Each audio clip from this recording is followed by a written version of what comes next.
Hello दोस्तों, मेरा नाम नीतीश है और मैं आप लोगों को मेरी जिंदगी का एक ऐसी घटना के बारे में बताने जा रहा हूँ। उस घटना के बारे में मैं जब भी सोचता हूँ तो मेरे रोंगटे खड़े हो जाते हैं। अब भी उस घटना के बारे में सोचकर मुझे बहुत ज्यादा डर लग रहा है। उस दिन की रात में जो भी हुआ था मैं आप लोगों के साथ शेयर करना चाहता हूँ। मेरा नाम नीतीश है और मैं उस वक्त 10वीं कक्षा में पढ़ रहा था। मेरा भाई राजू, वो मुझसे 1 साल छोटा है। वो उस वक्त 9th क्लास में पढ़ाई करता था। गर्मियों की छुट्टी में हम दोनों भाई अपने नाना नानी के यहाँ जाकर गांव में बहुत ही मौज मस्ती किया करते थे। मुझे ठीक से याद है उस वक्त भी गर्मियों का छुट्टी हुआ था और मेरा मामा हम दोनों भाई को लेने के लिए गांव से शहर आए थे। उस दिन हम दोनों भाई बहुत ज्यादा खुश थे, अपने नाना नानी से मिलने जा रहे थे गांव। हम दोनों भाई मिलकर मामा जी के साथ गांव चले गए थे। गांव में नाना नानी को देखकर बहुत ज्यादा खुश हो गए। नाना नानी भी हमें गले लगाकर बहुत ज्यादा खुश थे। उस दिन हम दोनों भाई मिलकर नाना नानी के साथ पूरे दिन बिताए। उस वक्त गांव में दिन में बहुत ज्यादा गर्मी होता था, मगर रात होते ही थोड़ा थोड़ा हल्का हल्का सा ठंड भी पड़ रहा था। हम दोनों भाई मिलकर घर के बाहर नाना के साथ बिस्तर लगाकर सोते थे। उस दिन रात को मैं अपने नानी के साथ बैठकर काफी समय तक बात कर रहा था। मैंने अपने नानी को पूछा, नानी मुझे ठीक से नींद नहीं आ रहा है, क्या आप मुझे एक अच्छी सी कहानी सुनाओगे? तभी नानी ने मुझे कहा, बिल्कुल, मैं तुम्हें आज परियों की कहानी सुनाने जाऊंगा। मगर मुझे कुछ अच्छा नहीं लगा। मैं अपने नानी को जिद करते हुए कहने लगा कि नहीं नानी, मैं अभी छोटा बच्चा नहीं हूँ जो आप मुझे परियों की कहानी सुनाओगे। मुझे कुछ ऐसा डरावनी कहानी सुनाइए। क्या इस गांव में कोई भूत प्रेत नहीं रहता है? आप मुझे भूत प्रेत की कहानी सुनाइए। मेरे मुंह से भूत प्रेत का नाम सुनते ही पता नहीं क्यों नानी की शक्ल थोड़ी सी अजीब सा लगा मुझे। नानी मुझे समझाते हुए कहने लगे कि बेटा, बहुत रात हो गई है, जाओ जाकर तुम सो जाओ। अगर मैं तुम्हें भूत प्रेत की कहानी सुनाऊंगा तो शायद तुम्हें रात को ठीक से नींद भी नहीं आ सकता है, इसीलिए जाओ जाकर सो जाओ। मगर मैं भी बहुत ही जिद्दी बच्चा था, इसीलिए अपने नानी के पास खड़ा रहा। जब तक नानी मुझे भूत प्रेत की कहानी नहीं सुनाओगे तब तक मैं यहाँ से हिलने वाला नहीं हूँ। तभी नानी मुझे समझाते हुए कहने लगी कि बेटा, बहुत रात हो गई है, मैं कल सुबह तुम्हें भूत प्रेत की कहानी सुनाऊंगा। अभी रात हो गई है, इसीलिए जाकर तुम सो जाओ। और एक बात का ध्यान तुम जरूर रखना, अगर रात को तुम्हें कुछ भी अजीब सा महसूस हो, कुछ भी चीजों की जरूरत पड़े, तो अपने नाना जी को जरूर उठाना। उस वक्त नानी की बातें मुझे थोड़ा सा अजीब तो जरूर लगा, मगर जो भी हो, मैं आकर अपने भाई और नाना के बीच में आकर सो गया। नाना जी और मेरा छोटा भाई पहले से ही सो चुके थे। मैंने भी सोने की बहुत कोशिश कर रहा था, मगर पता नहीं क्यों मुझे नींद नहीं आ रही थी। मैं बस यही सोच रहा था कि भूत प्रेत का नाम सुनते ही नानी का रिएक्शन क्यों बदल गया, वो इतनी डरी हुई क्यों लग रही थी। क्या सच में इस गांव में कोई भूत प्रेत है? इस बात को मैं सोच सोच कर पता नहीं मुझे कब नींद आ गया। मैं ठीक से बता नहीं सकता हूँ कि उस वक्त कितना समय हुआ होगा, मगर जितना मुझे अंदाजा है आधी रात हुआ था उस समय। तभी अचानक मेरे कानों में कुछ घुंघरू की आवाज सुनाई देने लगा।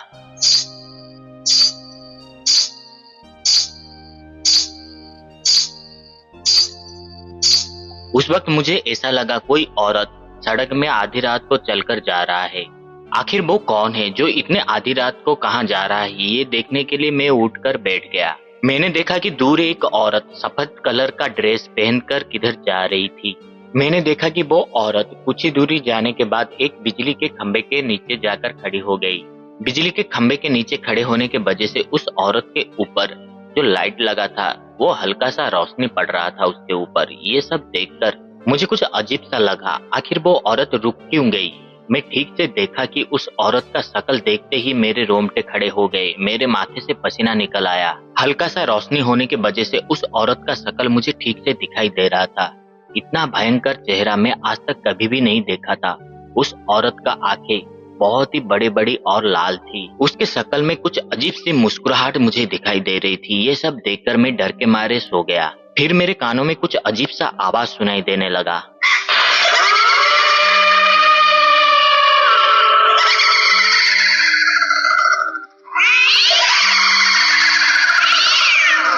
उस वक्त मैं बहुत ही ज्यादा डरा हुआ था, मगर फिर भी मैं ऐसा दिखाने के लिए कोशिश कर रहा था कि जैसे कुछ भी मैंने नहीं देखा। मैं अपने नाना को कस के पकड़कर सोने की कोशिश कर रहा था कि तभी मेरे कानों में एक आवाज सुनाई देने लगा। मुझे पता है, तुमने मुझे देखा है। इस तरह का आवाज सुनते ही मेरी धड़कनें तेज होने लगा और मैं डर के मारे अपने नाना को जोर से पकड़कर सो गया। कुछ समय के बाद मुझे ऐसा महसूस हुआ कि कोई तो है जो मेरे पीठ को थपथपा रहा है।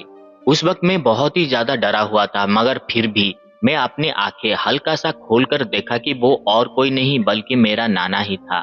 मेरा नाना मुझे जगाते हुए कह रहा था, बेटा उठ जाओ, सुबह हो गया है।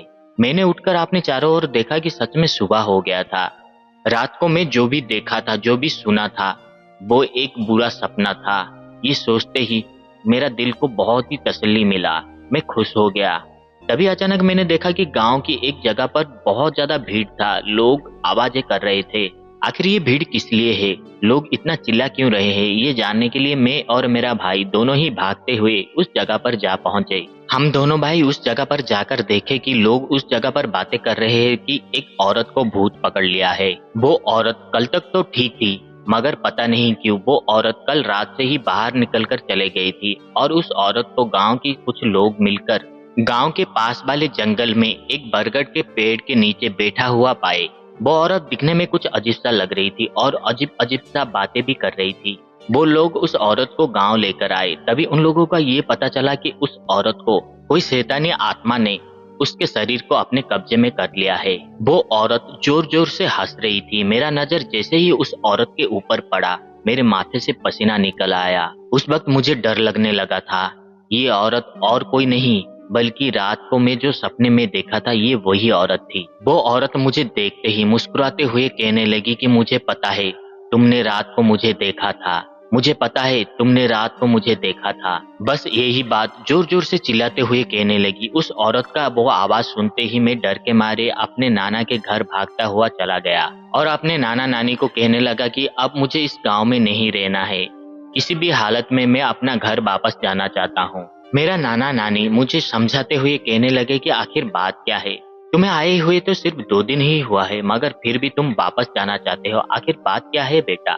मगर मेरा जिद बस यही था कि मुझे वापस अपना घर जाना है। मेरा ज्यादा जिद करने के वजह से मेरा मामा मुझे लेकर मेरे घर छोड़कर आए, मगर मेरा छोटा भाई अब भी नाना नानी के पास था। मुझे पता नहीं मेरे गांव लौटकर आने के बाद उस औरत के साथ क्या हुआ। इस बात को 4 साल हो चुका है, मगर आज भी मैं अपने नाना नानी को देखने के लिए उनके गांव नहीं गया हूँ। पता नहीं क्यों उस रात मेरे साथ जो भी हुआ था वो एक सपना था या फिर हकीकत, ये सोचते हुए अब भी मुझे डर लग रहा है। अगर वो सपना था तो उस दिन सुबह वो औरत मुझे देखकर मुस्कुराने क्यों लगी और जोर जोर से चिल्लाते हुए ये क्यों कहने लगी कि तूने मुझे देखा है।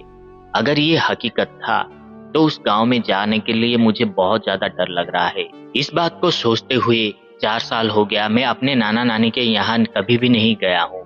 दोस्तों, ये था मेरा एक छोटी सी कहानी। आशा करता हूँ कि आप लोगों को हमारा ये छोटी सी कहानी जरूर पसंद आया होगा।